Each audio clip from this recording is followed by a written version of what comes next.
Hello guys, welcome to my YouTube channel. എൻ്റെ YouTube ചാനലിലെ ഫസ്റ്റത്തെ ലോങ് വീഡിയോ ആണിത്. ആക്ച്വലി ഞാൻ യൂട്യൂബ് ചാനൽ തുടങ്ങിയിട്ട് 1 മന്തിൻ്റെ പുറത്തായി, പക്ഷേ ഇതുവരെ ലോങ് വീഡിയോ ഇട്ടിട്ടുണ്ടായിരുന്നില്ല. യൂട്യൂബ് ചാനൽ തുടങ്ങണം എന്നുള്ളത് എൻ്റെ കുറേ നാൾ മുന്നേ ഉള്ള ആഗ്രഹമാണ് കേട്ടോ. സിംപ്ലി മൈ സ്റ്റൈൽ ഉണ്ണിയൊക്കെ യൂട്യൂബ് ചാനൽ തുടങ്ങി ആ തുടക്ക സമയത്ത് ഒരു നെയിൽ ആർട്ട് വീഡിയോ ഒക്കെ ചെയ്യുന്ന ആ ഒരു സമയത്ത് യൂട്യൂബ് ചാനൽ തുടങ്ങണം, ഇതേപോലെ ഒരു ചാനൽ തുടങ്ങണം, ഇങ്ങനത്തെ വീഡിയോസൊക്കെ ഇടണം എന്നൊക്കെ എനിക്ക് ഭയങ്കര ആഗ്രഹമായിരുന്നു. അപ്പം അന്നേരേ ഉണ്ട്. പക്ഷെ അന്നേരം ഓരോരോ പ്രശ്നങ്ങളല്ല, അതിന് ഉള്ളൊരു സിറ്റുവേഷൻ. ഫസ്റ്റ് കാര്യം എന്താ വെച്ചാൽ നല്ലൊരു ക്ലാരിറ്റി ഉള്ള ഫോൺ ഉണ്ടായിരുന്നില്ല. ഇപ്പോഴും ക്ലാരിറ്റി ഉള്ള ഫോണൊന്നുമല്ല. അപ്പോൾ ഇത്രയും ഒരു കാലം ഞാൻ യൂട്യൂബ് ചാനൽ തുടങ്ങാൻ കാത്തിരുന്നത് ആ ഒരു പ്രശ്നം കൊണ്ടാണ് മെയിൻ. നല്ല ക്ലാരിറ്റി ഉള്ള ഫോൺ ഇല്ല എന്നൊക്കെ വിചാരിച്ചിട്ട് പുതിയൊരു ഫോൺ വാങ്ങാം, എന്നിട്ട് ചാനൽ തുടങ്ങാം, ഫോൺ ലൈറ്റ് മൈക്ക് അങ്ങനത്തെ സാധനങ്ങളൊക്കെ വാങ്ങി എല്ലാം സെറ്റപ്പ് ആക്കിയിട്ട് ചാനൽ തുടങ്ങാം എന്നുള്ളൊരു രീതിയിൽ ഇരുന്നതാണ്. അപ്പം ഇനിയും അങ്ങനെ ഇരുന്ന് കഴിഞ്ഞാൽ അങ്ങനെ ഇരിക്കൽ തന്നെ ഉണ്ടാവും എന്നുള്ളത് കൊണ്ടാണ് ഇപ്പോഴും എനിക്കില്ല. ഇപ്പോഴും എനിക്ക് സാധാ ഒരു ഫോൺ തന്നെയാണുള്ളത്. വലിയ ക്ലാരിറ്റി ഒന്നും ഉണ്ടാവില്ല വീഡിയോന്. പിന്നെ ലൈറ്റ് ഇല്ല, ഫോണിൻ്റെ ഫ്ലാഷ് ഓപ്പൺ ആക്കിയിട്ടാണ് ഞാൻ വീഡിയോ എടുക്കുന്നത്. മൈക്കില്ല, ഉറക്കെ തൊള്ള തുറന്ന് വെച്ച് വർത്താനം പറഞ്ഞിട്ടാണ് ഇപ്പോൾ ഇതിൽ ഇച്ചിരിയെങ്കിലും കേൾക്കുന്നുണ്ടാവുക. അപ്പം നമ്മളിപ്പം എല്ലാ സാഹചര്യങ്ങളും നമുക്ക് അനുകൂലമാക്കിയിട്ടൊരു സാധനം സ്റ്റാർട്ട് ചെയ്യാമെന്ന് വിചാരിച്ചുകൊണ്ടിരുന്നാൽ അത് നടക്കൂല. നടക്കുന്നവരുണ്ടാവും, എനിക്കൊന്നും അതെന്തായാലും നടക്കൂല. അപ്പം അങ്ങനെ വിചാരിച്ചിട്ട് സ്റ്റാർട്ട് ചെയ്തതാണ്. അപ്പം ആദ്യം എനിക്ക് മേക്കപ്പ് വീഡിയോ ഒക്കെ ചെയ്യാനാണ് ആദ്യം, നല്ല ഇപ്പോഴാണെങ്കിലും മേക്കപ്പ് വീഡിയോസ് ഒക്കെ ചെയ്യാനാണ് എനിക്കിഷ്ടം. പക്ഷേ മേക്കപ്പ് എങ്ങനെയാണ് ചെയ്യേണ്ടത്, അതിൻ്റെ ABCD എനിക്കറിയില്ല. ഞാനിപ്പോഴും പുറത്ത് പോകുന്ന സമയത്ത് ഇപ്പം സൺസ്ക്രീനോ മോയ്സ്ചറൈസറോ അങ്ങനെ ഫൗണ്ടേഷൻ, അറ്റ്ലീസ്റ്റ് ഫൗണ്ടേഷനെങ്കിലും യൂസ് ചെയ്യാത്ത ആരില്ല. പക്ഷേ ഞാനുണ്ട്. ഞാൻ അങ്ങനത്തെ പ്രൊഡക്ട്സ് ഒന്നും യൂസ് ചെയ്യാറില്ല.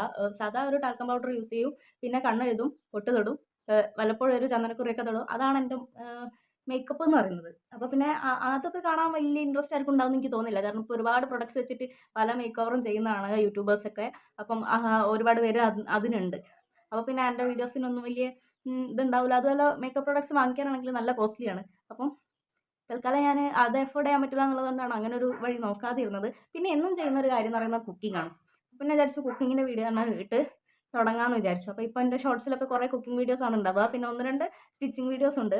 സ്റ്റിച്ചിങ് ഞാൻ പഠിച്ചിട്ടൊന്നുമില്ല, പക്ഷേ സ്റ്റിച്ചിങ് ചെയ്യാൻ എനിക്ക് ഭയങ്കര ഇഷ്ടമാണ്. കല്യാണം കഴിഞ്ഞ് ഇവിടെ വന്ന സമയത്ത് ഇവിടെ മെഷീൻ ഉണ്ടായിരുന്നു. അപ്പോൾ പിന്നെ ഒരു ഡ്രസ്സ് താനെ നമുക്കിപ്പോൾ ചുരിദാറിൻ്റെ ഒരു ഷേപ്പൊക്കെ അറിയാലോ, അപ്പോൾ ആ ഒരു ഷേപ്പിൽ വെട്ടിയിട്ടൊന്ന് അടിച്ചു നോക്കി. അപ്പോൾ പിന്നെ കൊള്ളാല പരിപാടി, അത് സെറ്റായിട്ട് വന്നിട്ടുണ്ടായിരുന്നു. അപ്പോൾ കൊള്ളാല പരിപാടി വിചാരിച്ച് യൂട്യൂബിലൊക്കെ നോക്കി അങ്ങനെ കുറേ ട്യൂട്ടോറിയൽ വീഡിയോസൊക്കെ കണ്ടിട്ടാണ് ഞാൻ സ്റ്റിച്ചിങ് തുടങ്ങിയത്. ഇപ്പോൾ എനിക്ക് വേണ്ട അത്യാവശ്യം സാധനങ്ങളൊക്കെ ഞാൻ അടിക്കും. പിന്നെ ഡിസൈനിങ്ങും ബീഡ്സൊക്കെ വെച്ചിട്ട് ഞാൻ ചെയ്യും. അരി വർക്കായിട്ട് ചെയ്യാനറിയില്ല, പക്ഷെ നമ്മൾ സാധാ തുന്നിയിട്ട് ഇങ്ങനെ ഡിസൈനിങ് ഒക്കെ ചെയ്യലുണ്ട്. അപ്പോൾ എനിക്ക് വേണ്ട ഡ്രസ്സൊക്കെ ഞാൻ അടിക്കലുണ്ട്. അപ്പോൾ സ്റ്റിച്ചിങ് വീഡിയോ കുക്കിംഗ് വീഡിയോ ഒക്കെയാണ് മെയിനായിട്ട് എൻ്റെ ചാനലിലൂടെ നിങ്ങളിലേക്ക് എത്തിക്കാൻ ഉദ്ദേശിക്കുന്നത്. അപ്പം ചാനൽ തുടങ്ങിയിട്ട് 1 മന്ത് ആയെങ്കിലും വലിയ വ്യൂസ് ഒന്നുമില്ല. വ്യൂസൊക്കെ കുറവാണ്, ലൈക്ക് തീരെ കുറവാണ്. പിന്നെ കമൻസ് ആർക്കൊന്നും എൻ്റെ വീഡിയോ കണ്ടിട്ടൊന്നും പറയാൻ പോലും തോന്നില്ല എന്നാണ് എനിക്ക് തോന്നുന്നത്. ഞാൻ മാക്സിമം ശ്രമിക്കാം വീഡിയോസൊക്കെ കുറച്ചുകൂടെ ക്വാളിറ്റിയിലാക്കാൻ വേണ്ടിയിട്ട്. പിന്നെ ഞാനൊരു റോസ്മേരി വാട്ടർ യൂസ് ചെയ്യുന്ന 2 വീക്ക് ചലഞ്ച് ആയിട്ട് ചെയ്തിട്ടുണ്ടായിരുന്നു. അപ്പം അതിൻ്റെ അപ്ഡേറ്റ്സും കൂടെ ഇന്ന് പറയാം. റോസ്മേരി വാട്ടർ യൂസ് ചെയ്തിട്ട് നല്ല റിസൾട്ട് ഉണ്ട്. എനിക്ക് നന്നായിട്ട് ഹെയർ ഫോൾ ഉണ്ടായിരുന്നു. ഡാൻഡ്രഫ് വന്നിട്ട് ഫുള്ള് ഹെയർ പോയിട്ടുണ്ടായിരുന്നു.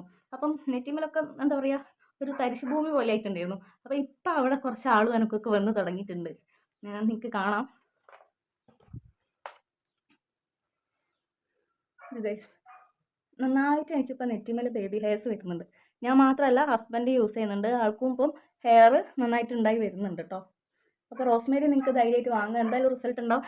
ഞാൻ റിസൾട്ട് ഉണ്ടാവുമോ എനിക്ക് പറ്റുമോ എന്നൊക്കെ അറിയാത്തതുകൊണ്ട് കടയിൽ നിന്ന് ഓൺലൈൻ വാങ്ങിച്ചിട്ടുണ്ടായിരുന്നില്ല. ഒരു തറുമരുന്ന് വീഡിയോ പോയിട്ട് റോസ്മേരിൻ്റെ ലീവ്സ് ഇല്ലേ, ഉണക്കിയത് കിട്ടുമല്ലോ, അത് വാങ്ങിച്ചിട്ട് ഞാൻ തന്നെ വീട്ടിൽ നിന്ന് ഉണ്ടാക്കിയിട്ടാണ് യൂസ് ചെയ്ത് നോക്കിയത്. അപ്പം അത്യാവശ്യം നല്ല റിസൾട്ട് ഉണ്ട് എന്നുള്ളതുകൊണ്ട് ഇനിയിപ്പോൾ ഞാൻ എന്തായാലും പർപ്പിളിൽ നിന്ന് പർച്ചേസ് ചെയ്യാൻ ഉദ്ദേശിക്കുന്നുണ്ട്. എന്നിട്ട് പിന്നെ അതിൻ്റെയും കൂടെ റിസൾട്ട് ഞാൻ അപ്ഡേറ്റ് ചെയ്യാം കേട്ടോ.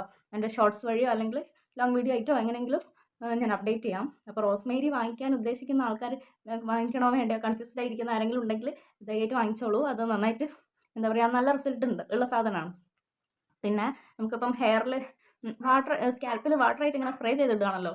അപ്പം നീരിറക്കത്തിൻ്റെ ഒക്കെ പ്രശ്നമുള്ളവർ ഒന്ന് യൂസ് ചെയ്ത് നോക്കിയിട്ട് സേഫ് ആണെന്നുണ്ടെങ്കിൽ യൂസ് ചെയ്താൽ മതിയാവും കേട്ടോ. എന്താ വെച്ചാൽ ചിലർക്ക് ഈ നമ്മൾ പുള്ളിനീരൊക്കെ ഇതാക്കിയിടുമല്ലോ തലയിൽ, ഇതേപോലെ സ്പ്രേ ചെയ്തിടുമല്ലോ. അപ്പം അന്നേരമൊക്കെ എൻ്റെ അമ്മയ്ക്കൊക്കെ അങ്ങനെ യൂസ് ചെയ്ത സമയത്ത് ചെറുതായിട്ട് ഇങ്ങനെ ജലദോഷം, തലവേദന അങ്ങനെയൊക്കെ വന്നിട്ടുണ്ടായിരുന്നു. അപ്പം അങ്ങനെ ആർക്കെങ്കിലും ഉണ്ടെങ്കിൽ ഒന്ന് ശ്രദ്ധിച്ചിട്ട് യൂസ് ചെയ്യുക. പിന്നെ റോസ്മേരി ഞാൻ അമ്മയ്ക്കും കൊടുത്തിട്ടുണ്ട് കേട്ടോ. അമ്മ യൂസ് ചെയ്യുന്നുണ്ട്, ഇപ്പോൾ കുഴപ്പമൊന്നുമില്ല. അമ്മയ്ക്ക് നന്നായിട്ട് ബേബി ഹെയർസ് വന്നിട്ടുണ്ട്. വീട്ടിൽ പോയാലേ ഇപ്പോൾ അതിൻ്റെ വീഡിയോ ഒക്കെ എടുക്കാൻ പറ്റുള്ളൂ. ഞാൻ വീട്ടിൽ പോകുന്ന സമയത്ത് ഞാൻ അതും കൂടെ ഒരു ഷോർട്സ് ആക്കിയിട്ട് ഇടാം കേട്ടോ. പിന്നെ ഞാൻ പറഞ്ഞില്ലേ, ഞാൻ മൈക്കൊന്നും ഇല്ലാണ്ടാണ് സംസാരിക്കുന്നത്. അപ്പോൾ ഓഡിയോൻ്റെ ക്ലാരിറ്റി കുറവുണ്ടാവും. അപ്പോൾ നിങ്ങളൊന്ന് അഡ്ജസ്റ്റ് ചെയ്യുക. വീഡിയോയ്ക്കും കുറച്ച് ക്ലാരിറ്റി കുറവുണ്ടാവും, അഡ്ജസ്റ്റ് ചെയ്യാം കേട്ടോ. ഇതിപ്പം എടുക്കുമ്പോഴുള്ള ക്ലാരിറ്റി എന്തായാലും അപ്ലോഡ് ചെയ്യുമ്പോൾ ഉണ്ടാവില്ല. അപ്പം അതൊക്കെ ഞാൻ മാക്സിമം സെറ്റാക്കി കൊണ്ടുവരാൻ ശ്രമിക്കുന്നുണ്ട്. അതേപോലെ എൻ്റെ വീഡിയോൻ്റെ കണ്ടൻറ്റ് നിങ്ങൾക്ക് ഇഷ്ടപ്പെടുന്നില്ല എന്നുണ്ടെങ്കിൽ നിങ്ങൾക്ക് സജഷൻസ് ഒക്കെ പറയാം, എങ്ങനത്തെ വീഡിയോസാണ് വേണ്ടത് എന്നൊക്കെ ഉള്ളത് പറയാം. പിന്നെ വാട്ട ഈറ്റിനിടെ ഒക്കെ ഞാൻ 1-2 വീഡിയോ ചെയ്തിട്ടുണ്ട്. പക്ഷേ അത് ചെയ്യാൻ എനിക്ക് വലിയ താല്പര്യമൊന്നും ഉണ്ടായിരുന്നില്ല. ഞാൻ യൂട്യൂബ് ചാനൽ തുടങ്ങുകയാണെന്ന് പറഞ്ഞപ്പോഴേ എൻ്റെ അനിയൻ പറഞ്ഞിട്ടുണ്ടായിരുന്നു, വാട്ട ഈറ്റിനിടെ പോലത്തെ സാധനങ്ങളൊന്നും ഇനി ചെയ്യണ്ട, അങ്ങനത്തെ സാധനങ്ങളൊക്കെയാണെങ്കിൽ ചെയ്യാൻ നിൽക്കണ്ട, എന്തെങ്കിലും കണ്ടൻറ്റ് ആൾക്കാർക്ക് ഉപകാരമാകുന്ന എന്തെങ്കിലും കണ്ടൻറ്റ് ഉണ്ടെങ്കിൽ ചെയ്താൽ മതി എന്നൊക്കെ പറഞ്ഞിട്ടുണ്ടായിരുന്നു. പക്ഷേ ചില സമയത്ത് ഞാൻ വാട്ട ഈറ്റിനിടെയൊക്കെ ചെയ്തിട്ടുണ്ട്. പക്ഷേ കണ്ടൻറ്റ് കുറച്ചുകൂടെ ബെറ്റർ ആക്കാൻ ഞാൻ മാക്സിമം ശ്രമിക്കുന്നതായിരിക്കും. അപ്പോൾ നിങ്ങളെ സപ്പോർട്ടാണ് മെയിനായിട്ട് വേണ്ടത്. പിന്നെന്താ, ഞാൻ മാരീഡാണ്. ഹസ്ബൻഡിൻ്റെ പേരാണ് അക്ഷയ് എന്നാണ് പേര്. അപ്പോട്ടെന്നാണ് ഞാൻ വിളിച്ചുകൊണ്ടിരിക്കുന്നത്. അപ്പു എന്നാണ് വീട്ടിൽ വിളിക്കുക പേര് കേട്ടോ. അപ്പം ഇവിടെ തുവക്കോടാണ് വീട്, കാലിക്കറ്റ് ഡിസ്ട്രിക്റ്റാണ്. തുവക്കോട് ഹസ്ബൻഡിൻ്റെ വീടാണ്. പൂമള്ളിയാണ് എൻ്റെ സ്വന്തം വീട് കേട്ടോ. വീട്ടിൽ അമ്മയും അനിയനും അമ്മമ്മയും ഞാനുമാണ് ഉള്ളത് കേട്ടോ. ഇവിടെ അപ്പോട്ടൻ്റെ വീട്ടിൽ അച്ഛനുണ്ട്, അമ്മയുണ്ട്, അനിയനും പിന്നെ ഞാനും അപ്പോട്ടനും. അങ്ങനെയാണ് കാര്യങ്ങളൊക്കെ. പിന്നെ ഞാൻ ഡിഗ്രി കഴിഞ്ഞതാണ്, വേറെ ഒന്നും ചെയ്തിട്ടില്ല. PSC കോച്ചിങ്ങിന് പോകുന്നുണ്ടായിരുന്നു. ഇപ്പോൾ PSC കോച്ചിങ്ങിന് പോകുന്നില്ല, വീട്ടിലിരുന്ന് തന്നെ ട്രൈ ചെയ്യുകയാണ്. പിന്നെ 1-2 സ്ഥലത്ത് വർക്കൊക്കെ ചെയ്തിട്ടുണ്ടായിരുന്നു. ഇപ്പം കറൻ്റ്ലി ഒന്നും ചെയ്യുന്നില്ല, വീട്ടിലിരിക്കുകയാണ്. ഇപ്പോൾ മെയിനായിട്ട് ഈ യൂട്യൂബിലെ വീഡിയോ എടുക്കുക, വീഡിയോ ഒക്കെ എഡിറ്റ് ചെയ്യുക, ഇടുക, അതൊക്കെയാണ് മെയിൻ പരിപാടി. പിന്നെ വ്യൂസ് നോക്കിക്കൊണ്ടിരിക്കുക. ഒരു വീഡിയോ ഇട്ട് കഴിഞ്ഞാൽ ഇന്നിപ്പം ഒരു 7:30ക്ക് ഇപ്പോൾ ഒരു വീഡിയോ ഇട്ട് കഴിഞ്ഞാൽ ഒരു 8 മണിയാകുമ്പോഴത്തേക്ക് ഒരു 100 പ്രാവശ്യം യൂട്യൂബ് എടുത്ത് വ്യൂസ് നോക്കിയിട്ടുണ്ടാവും, ലൈക്ക് നോക്കിയിട്ടുണ്ടാവും. ലൈക്ക് പിന്നെ ഇങ്ങനെ ഉണ്ടാവില്ല, വ്യൂസ് എന്നാലും വലിയ കുഴപ്പമില്ലാണ്ടൊക്കെ ഉണ്ടാവലുണ്ട്. ഞാൻ ഒട്ടും പ്രതീക്ഷിച്ചല്ലേ യൂട്യൂബ് ചാനൽ തുടങ്ങുമ്പോൾ ഒരു 13 മണിക്കൂറിനുള്ളിൽ ഒരു 490, 500 വ്യൂസൊക്കെ കിട്ടുമെന്ന് ഒട്ടും പ്രതീക്ഷിച്ചില്ല. ഒരു 20-30ഒക്കെയാണ് പ്രതീക്ഷിച്ചത്. അപ്പം 400 കിട്ടിയപ്പോൾ സന്തോഷം ഉണ്ടായിരുന്നേ. പിന്നെ ഞാൻ വിചാരിച്ച ഒരാഴ്ച 2 ആഴ്ചയൊക്കെ ആകുമ്പോഴത്തേക്ക് ഇനിയും കൂടി വരുന്നു. പക്ഷേ അങ്ങനെ ഞാൻ വിചാരിച്ച പോലത്തെ ഒരു ഗ്രോത്ത് ഉണ്ടായിട്ടില്ല. പക്ഷേ ഞാൻ എൻ്റെ കണ്ടൻസ് മാക്സിമം ബെറ്റർ ആക്കാൻ ശ്രമിക്കുന്നതായിരിക്കും ഗൈസ്. എന്നാൽ പിന്നെ കൂടുതലായിട്ട് എനിക്കൊന്നും പറയാനില്ല. ഇന്നൊരു സബ്ജക്റ്റിനെ കുറിച്ച് ഇരുന്ന് സംസാരിക്കുക എന്നുള്ള രീതിയിലല്ല ലോങ് വീഡിയോ എടുക്കാനിരുന്നത്. അതുകൊണ്ട് തന്നെ കൂടുതലൊന്നും വലിച്ചു നീട്ടുന്നില്ല. അപ്പം ഇനി പുതിയ കണ്ടൻസ് ആയിട്ട് ഞാൻ വരുന്നതായിരിക്കും. അപ്പോൾ അതുവരെ ബൈ ഗൈസ്. ഒന്ന് സപ്പോർട്ട് ചെയ്യണേ, പിന്നെ ചാനലൊന്ന് സബ്സ്ക്രൈബ് ചെയ്യണം കേട്ടോ. അപ്പോൾ ഓക്കെ, ശരി.